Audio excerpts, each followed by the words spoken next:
Let me tell you a story. One day, the Comanchero Motorcycle Club decided that just riding bikes wasn't thrilling enough. So, they turned to a life of crime.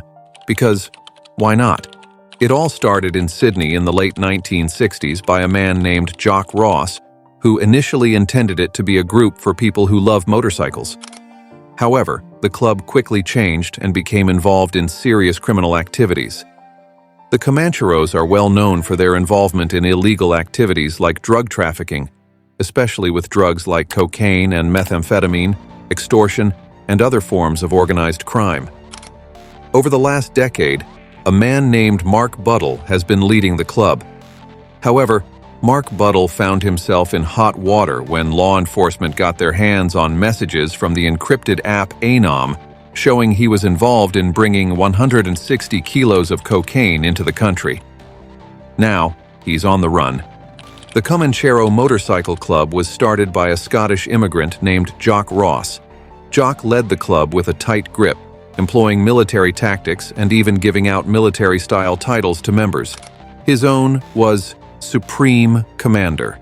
As the club expanded, it earned a reputation for criminal activities, engaging in everything from drug trafficking and extortion to arms smuggling and organized crime. The club's turn towards criminal activities marked a significant change and set the stage for a rocky path ahead.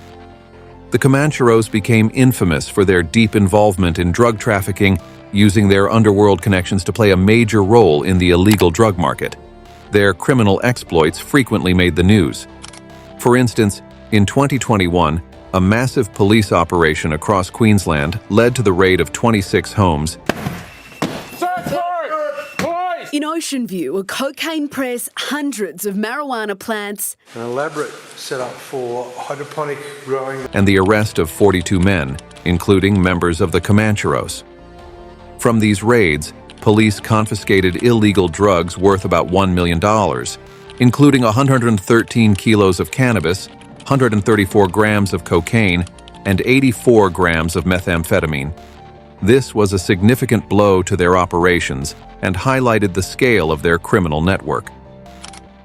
A former boss of the Comanchero Motorcycle Club, Siana Fakatufifita, was recently sentenced to over 13 years in jail for masterminding a scheme to smuggle 600 kilos of methamphetamine into New Zealand. But in this video, we're zooming in on Mark Buddle, a past president of the Comancheros. There's a photo from 1999 of Buttle, long before his biker days, where he stands in the back row of his year-end class photo at J.J. Cahill Memorial High School in Mascot. Buttle joined the Comancheros at 21 and quickly climbed the ranks. The Comancheros, known for their fierce rivalry with groups like the Hells Angels, have been a major player in the biker world since 2009. Let's dive deeper into Buttle's journey with the club. At the time, Comanchero President Mick Howie and a group of 12 Comancheros were involved in a deadly confrontation with 5 Hells Angels at Sydney International Airport. The clash resulted in the death of Hells Angels associate Anthony Zervas. In 2011, Mick Howie was convicted of murder, leaving the Comanchero presidency up for grabs. Initially, Hohepa Nuru took over temporarily until he left Australia in 2010. That's when Mark Buddle stepped in and became the new president of the Comanchero Motorcycle Club. Under Buttle's leadership, the Comancheros continued to expand their criminal operations. However, by 2016, Buttle had to flee to Dubai after becoming linked to the 2010 robbery and murder of security guard Gary Alabon in Sydney. On the day he was murdered, Alabon was dropping off cash at a Commonwealth Bank ATM when, just after 6 a.m., he and his team were ambushed by 3 masked gunmen. The robbers took a cash box containing $300,000 and made their escape in a stolen silver Audi S8, driven by a 4th accomplice. Mark Buttle's tenure as the Comanchero leader took a dark turn in Sydney when security guard Gary Alabon was killed during a cash drop at a bank. Alabon was shot in the back while his hands were raised, and his service weapon was also stolen by the gunman. Seeking a fresh start, Buttle moved to Dubai with his partner Melanie Tisha and their 2 children. Despite being abroad, he maintained tight control over the Comancheros, even proclaiming himself commander of the world in a bold text to an associate. In 2018, Buttle left Dubai for the first time to travel to Greece. Around this time, Sydney underworld figure John Macris was killed outside his home in Athens. Although this raised suspicions about Buttle, 2 Bulgarian brothers were ultimately charged with Macris's murder. Back in Dubai, Buttle continued to live lavishly until 2021, when he found himself in hot water again. A video surfaced showing him brawling with tourists at a resort, prompting him to leave Dubai and split from Melanie. Buttle then moved through several countries including Iraq, Lebanon, and Turkey, before finally settling in northern Cyprus. There, he reportedly secured residency through connections with high-ranking politicians and got involved in local businesses and real estate. He even remarried, tying the knot with a woman known only as USG.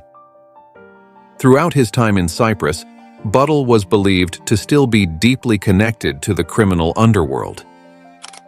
While Mark Buddle was living it up in Europe and expanding his criminal network, he made a critical error.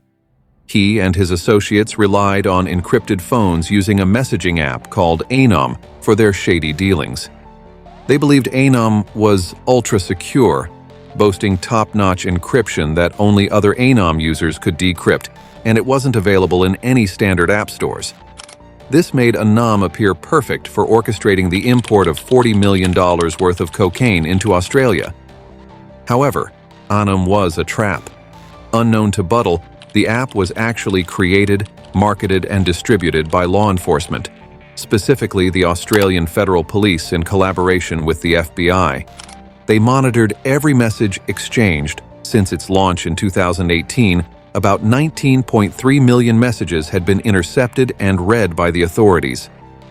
With mountains of evidence gathered through Anom, law enforcement made their move in July 2022. Buttle was dramatically arrested at gunpoint by officers, including the FBI, as he returned to his hideout in Cyprus. This operation marked the end of Buttle's days on the run and his criminal empire's expansion. Mark Buddle was extradited to Turkey, where he was initially detained.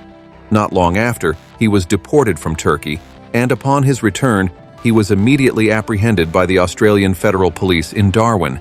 From there, he was placed on a private jet and extradited to Melbourne. Buttle is now in a Victorian jail, facing serious charges for attempting to import $40 million worth of cocaine into Australia. The arrest of Mark Buddle has likely created a significant power vacuum within the Comanchero Motorcycle Club. It's possible that other criminals are either planning to or have already taken over his position. What are your thoughts on this? Drop a comment below.